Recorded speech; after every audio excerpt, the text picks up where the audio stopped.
Buenos días. Esta clase va a ser una continuación de la clase de el origen de los elementos químicos para los alumnos de física-química y una continuación para la clase de aplicaciones de la tecnología nuclear para los alumnos de cuarto año de física y tecnología. Eh, bueno, hay cuatro grandes mecanismos astronómicos, digamos, por los que se han producido los elementos químicos. Bueno, acá está una lista. El primero es el Big Bang, durante el cual se formó el hidrógeno y el helio que tenemos hoy en día.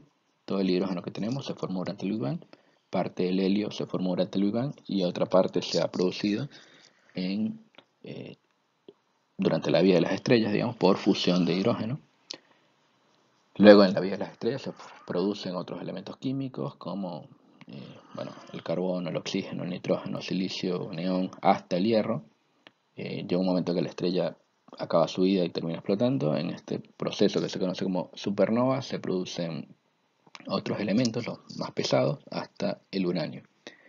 Y bueno, hay un par de elementos que no se forman por los anteriores, pero sí se pueden explicar a través de los rayos cósmicos, que son el boro y el berilio. Sin embargo, vemos que hay dos elementos, el tecnecio y el prometio, que no existen en la naturaleza de forma natural, pero existen, digamos, los hemos hecho, lo hicieron los hombres, es decir, son artificiales. Esta clase va a tratar sobre las formas de producir elementos químicos de forma artificial a través de reactores nucleares y aceleradores de partículas. Existen dos grandes mecanismos para producir nuevos elementos químicos.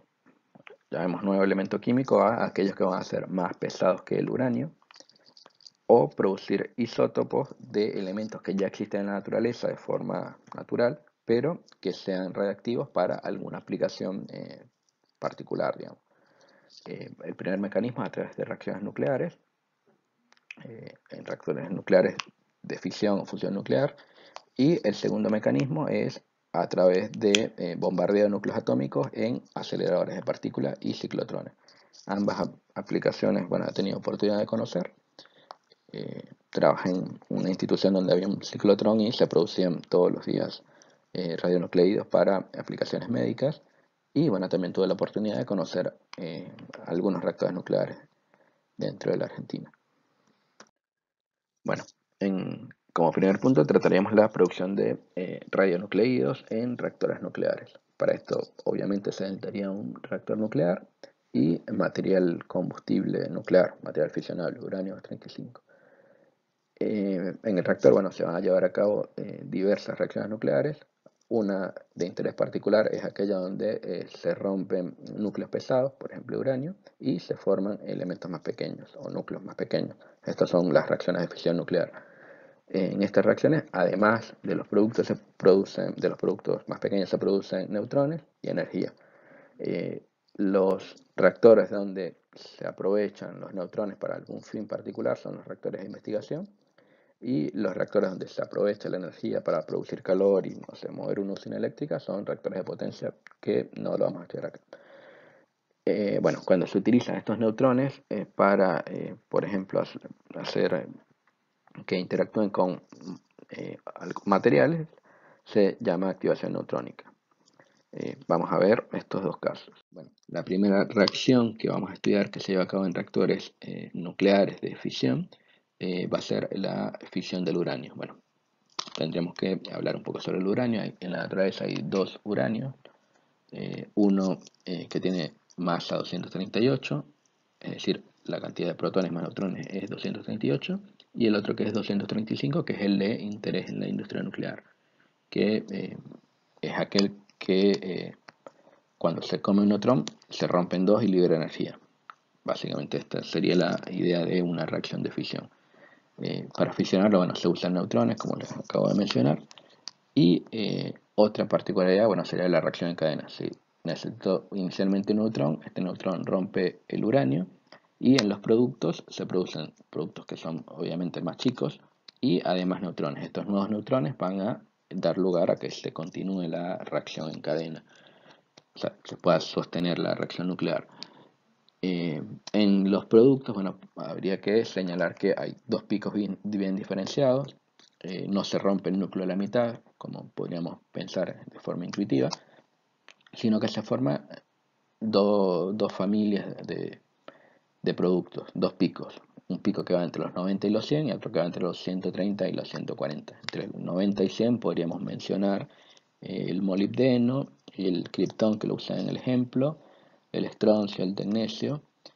Y en el otro pico, en el pico de 130 a 140, bueno, vamos a tener que se forma el yodo, el xenón, el cesio, el bario. Bueno, básicamente esta sería la idea de fisión de uranio. Digamos.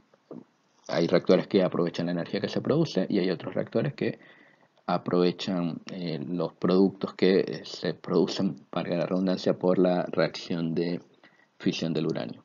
Por ejemplo, para el yodo, que se usa mucho en medicina, o el cesio, que se usa en aplicaciones industriales. La siguiente reacción nuclear que se lleva a cabo en reactores nucleares es la de activación neutrónica. Vimos que había neutrones dando vuelta dentro del reactor que se producían en las reacciones de fisión y que ayudaban a sostener la reacción nuclear. Sin embargo, hay un exceso de neutrones. Estos neutrones se pueden usar para otras cosas, como por ejemplo hacer que algunos elementos que ya existen en la naturaleza se coman estos neutrones y se vuelvan más gorditos y bueno, se conviertan en otra cosa.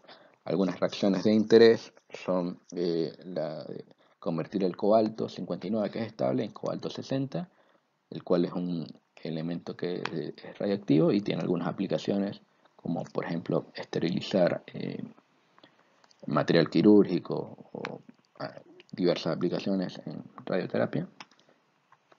Luego tenemos el molibdeno, que lo transmutamos a molibdeno 99. El 98 se come un neutrón y se vuelve molibdeno. Este molibdeno, bueno, después se va a convertir en tecnecio. Tenemos el caso del uranio 38, que se le come un neutrón y se convierte primero en neptunio y luego en plutonio. Pero la idea es esta, digamos. Tengo un elemento que es estable, se come un neutrón, se convierte en un elemento que es radiactivo, que alguna aplicación le hemos encontrado los seres humanos. La reactividad va a ser algo que, bueno, no es para siempre, digamos, en algún momento decae a otra cosa que otra vez es natural y estable, digamos. Hay algunos elementos que tienen este concepto de reactividad en cuanto al tiempo, se llama vida media, digamos. Hay unos que tienen la vida media más corta o más larga que otros. Bueno, todo depende de la aplicación que se esté buscando. Bueno, una aplicación de los reactores nucleares es justamente producir elementos que no existen en la naturaleza, elementos químicos que no existen en la naturaleza y que tienen alguna aplicación de interés. Vimos en ambos casos, tanto en la activación neutrónica como en la fisión nuclear, que uno de los productos que se puede obtener es el molibdeno 99. El molibdeno por ahí no tiene una aplicación directa, pero el que sí tiene una aplicación es el hijo del molibdeno, el tecnecio. El tecnecio se emplea, no existe en la naturaleza, y el tecnecio que se produce a través de producir primero molibdeno y luego el tecnecio se emplea en medicina nuclear para diagnóstico de imágenes médicas y bueno, básicamente lo que se hace es se produce el molibdeno, se aísla, se pone bueno, en un recipiente de plomo porque es radiactivo. El plomo lo que hace es protegernos de estas radiaciones bueno, luego a través de una solución fisiológica se extrae el tecnecio, digamos. Queda el molibdeno no reacciona con la solución salina y lo que hace es una dilución donde obtenemos este tecnecio que es de interés en medicina nuclear. No vamos a hablar más de esto, pero esto se puede usar en otros radionucleidos que son de interés para aplicaciones médicas como por ejemplo el galio o el rubidio. El tecnecio por ahí es el más abundante, el más famoso, el que se usa en medicina nuclear. El 80% de los estudios que se hacen de medicina nuclear para diagnóstico se hace con este elemento reactivo, con el tecnecio. Y la Argentina es uno de los 7 países que lo hace, que lo produce. Bueno, otra aplicación para producir elementos que no existen en la naturaleza, núcleo de elementos que no existen en la naturaleza es la activación en aceleradores de partículas cargadas. Uno de los principales sería el ciclotrón. Un ciclotrón es un aparato que a través de campos electromagnéticos acelera partículas cargadas y las hace impactar sobre un blanco que se transmuta en un elemento que sea de interés para alguna aplicación, digamos. Bueno, en un ciclotrón se pueden producir los siguientes isótopos que no existen en la naturaleza, pero sí son de interés médico para luego marcar moléculas que son usadas en estudios de diagnóstico de imágenes para enfermedades bien sea oncológicas, infecciosas, cardíacas o neurológicas. El isótopo que más se usa es el flúor 18, debido a que tiene una vida media interesante de 110 minutos y bueno, se produce a través de, por ejemplo, esta reacción de oxígeno 18, que es un oxígeno raro en la naturaleza. Es natural, pero muy poco abundante. El oxígeno normal es 16.